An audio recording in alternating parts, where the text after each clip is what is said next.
ద్రవిడ మున్నేట్ర కజగం బుద్ధి ఎట్లా ఉందంటే హిందూ ముస్లింల మధ్య చీలిక తెచ్చి హిందువులు ఎట్లాగో కులాల వారీగా విడిపోయి మనకు ఓట్లు వేస్తారు, ముస్లింలు అయితే పోలరైజ్ ఓట్లు వేయాలంటే హిందువుల్ని ఏడిపించాలంటూ కావాలని చెప్పి ఏదైతే అక్కడ ఉన్నటువంటి మురుగన్ దేవాలయంలో దీపాన్ని పెట్టమని చెప్పి సింగిల్ బెంచ్ ఇచ్చిన తీర్పుని వీళ్ళు అమలు చేయకపోతే డివిజన్ బెంచ్కి వెళ్తే డివిజన్ బెంచ్ కూడా ఆ తీర్పిస్తే ఇప్పుడు ఇంకో పక్కన సుప్రీంకోర్టుకి వెళ్ళింది ఆ దీపం పెట్టనీయకుండా ఉండడానికి డిఎంకే ప్రభుత్వం. ఇంకోవైపున వాళ్ళ DMK MP TR Balu high court న్యాయమూర్తిని ఆర్ఎస్ఎస్ జడ్జి అంటూ లోక్సభలో గందరగోళం సృష్టించాడు.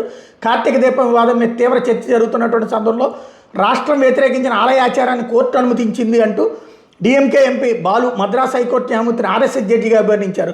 వెంటనే అది రికార్డు నుంచి తొలగించమని చెప్పి పార్లమెంటరీ మంత్రి కిరణ్ రిజిజు ఖండించారు. న్యాయ వ్యవస్థ స్వతంత్రానికి తీవ్ర అవమానం అంటూ చెప్పుకొచ్చారు. దీంతో పాలకపక్షం నుండి తీవ్ర వ్యతిరేకత వ్యక్తమైంది. అయినా కూడా ఆయన అయితే క్షమాపణ చెప్పలేదు.